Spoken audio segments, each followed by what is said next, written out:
Hey, when you got it out the mud, yeah. Ran it up, yeah. Really don't get no fuck, yeah. Don't get no fuck when you turn nothing to something, yeah. Really hustling, yeah. Y'all can get that money. Secret. In the 90s, they had this tour called the Kings of Comedy. And if for all of you who know, the Kings of Comedy was Steve Harvey, Cedric the Entertainer, D.L. Hughley, and Bernie Mac. So they decided that they needed to have the Queens of Comedy, which was Monique, Samore, Adele Givens, and Laura Hayes.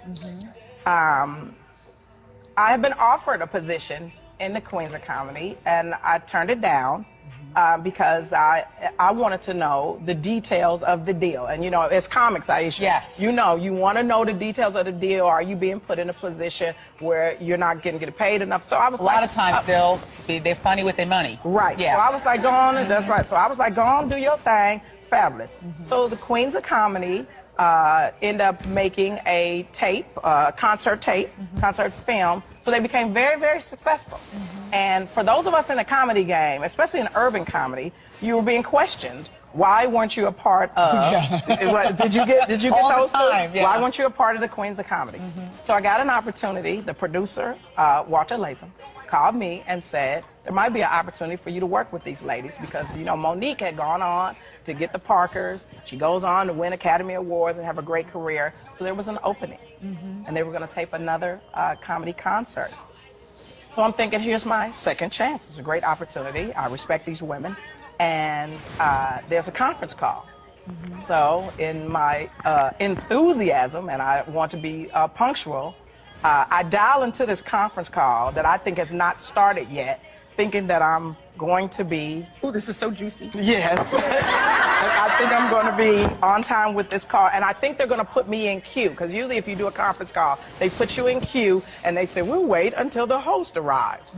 So I dial into this call, and what I hear is, and Monique is not on this call, I hear Samore, Adele Givens, and Laura Hayes talking about me. Oh my God. Oh, the call. I can't take it. What's gonna happen? I hear discussions about my appearance. I hear discussions about my ability. Why is she going to be a part? What do we need her for? And this is my recollection of this call. And I was startled and hurt. But I have to say this. I was so shocked and hurt that I could not unmute my phone to go, hey, bitch, I hear you. You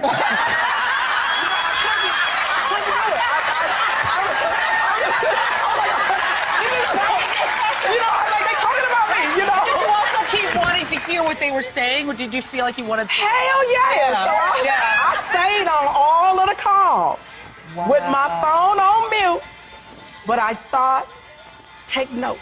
Yeah. Listen, because rarely would we hear someone talking about us and saying what they truly feel about us. So I'm like, oh, okay, right on, okay. And I'm thinking, well, I ain't did that, but you know, and then after I listened to all this, and I want every woman to hear this, I was bruised, but I wasn't broken. Yeah.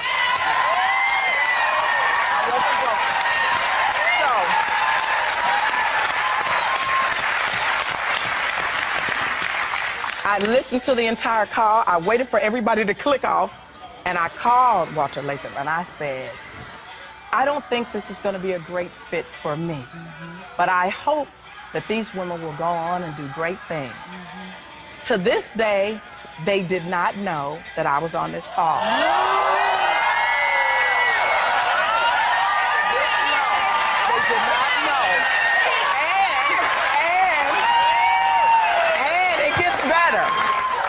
I worked with Laura Hayes on Beauty Shop after this call. I worked with Adele Givens on Hilarious after this call. I just saw some more at the Neighborhood Awards in Atlanta after this call because I decided, instead of being angry and vengeful, I decided to take the truth of what they're saying and their right to have an opinion and make myself an even better person. And I know you're probably thinking, well, why are you saying it now? Because I'm right where I belong.